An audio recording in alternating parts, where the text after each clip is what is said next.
ನಿಮ್ಮ favourite serials ಈಗ ಟಿವಿಗಿಂತ ಮುಂಚೆ ಸನ್ ನೆಕ್ಸ್ಟ್ ಆಪ್ ನಲ್ಲಿ ಜಾಲಿಯಾಗಿ ಎಲ್ಲರಿಗಿಂತ ಮುಂಚೆ ನೋಡಿ.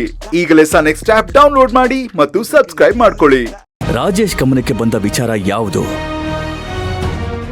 ಅದು ಯಾಕೆ ನಮ್ಮ ಗಮನಕ್ಕೆ ಇಲ್ಲಿವರೆಗೂ ಬರ್ತಾ ಇಲ್ಲ ಅಂತ ಯೋಚಿಸಿದ್ರೆ ನನ್ನ ತಲೆ ಸಿಡಿಯುತ್ತೆ. ಅದು ಯಾರಿಗೆ ಸಂಬಂಧಪಟ್ಟಂತ ವಿಚಾರ ಆಗಿತ್ತು?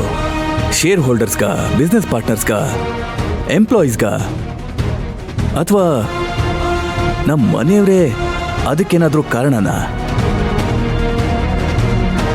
ಒಂದು ವೇಳೆ ನಮ್ಮ ಮನೆಯವರೇ ಇದಕ್ಕೆಲ್ಲ ಕಾರಣ ಆಗಿದ್ರೆ ರಾಜೇಶ್ ಸಾವಿಗೆ ನಾನು ಒಬ್ಬ ಇಂಡೈರೆಕ್ಟ್ ಆಗಿ ಕಾರಣ ಆಗ್ತೀನಿ. ಅದ್ರ ಜೊತೆಗೆ ಕಂಪನಿನ ಎಂಪ್ಲಾಯೀಸ್ನ ಕಾಪಾಡ್ಕೊಳ್ಬೇಕು ಅಂತ ನಾಟಕದ ಮದುವೆ ಮಾಡ್ಕೊಂಡು ಬಂದು ಕಾವೇರಿ ಜೀವನನೂ ಕೂಡ ಹಾಳು ಮಾಡೋ ಸ್ವಾರ್ಥಿ ಆಗ್ತೀನಿ.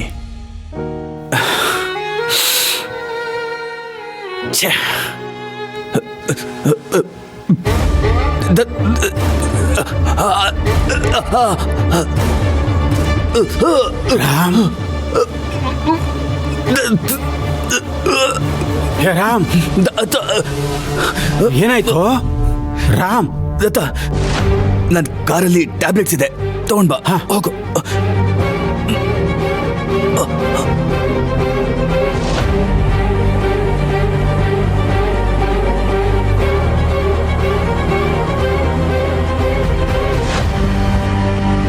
ತಗೋ,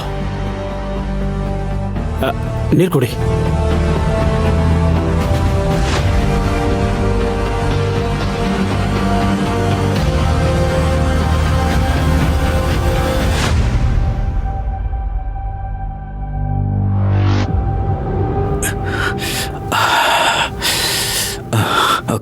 ಓಕೆ, ಥ್ಯಾಂಕ್ಸ್.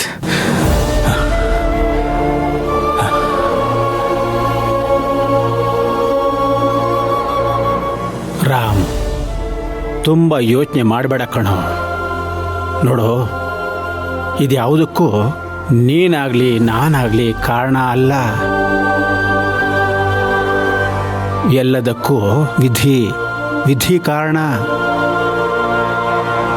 ಈಗ ಆಗಿರೋದಕ್ಕೆ ಯೋಚನೆ ಮಾಡೋದು ಬಿಟ್ಟು ಮುಂದೆ ಏನು ಮಾಡಬೇಕು ಅನ್ನೋದ್ರ ಬಗ್ಗೆ ಯೋಚನೆ ಮಾಡು.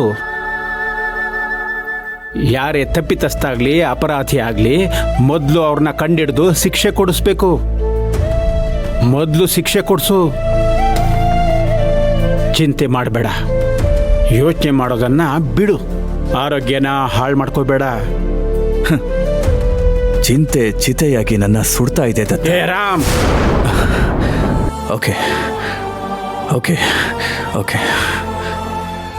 ಆದಷ್ಟು ಬೇಗ ಈ ರಾಜೇಶ್ ಸಾವಿಗೆ, ಕಾವೇರಿ ಹೋರಾಟಕ್ಕೆ ನ್ಯಾಯ ಸಿಗೋ ಹಾಗೆ ಮಾಡಬೇಕು. ಮಾಡ್ತೀನಿ.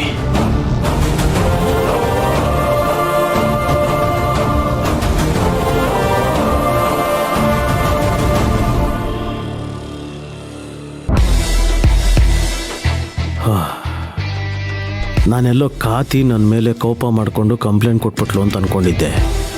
ಆದರೆ ಎಕ್ಸ್ಪೆಕ್ಟ್ ಮಾಡದೇ ಇರೋ ಹಾಗೆ ಕಾವೇರಿಗೆ ವಿಷಯ ಗೊತ್ತಾಗಿ ಅವಳೇ ಬಂದು ಕಂಪ್ಲೇಂಟ್ ಕೊಟ್ಟಿದ್ದಾಳೆ ಅಂದರೆ ಈ ವಿಚಾರ ಇನ್ನೂ ಎಲ್ರಿಗೂ ಗೊತ್ತಾಗೋಗುತ್ತೆ.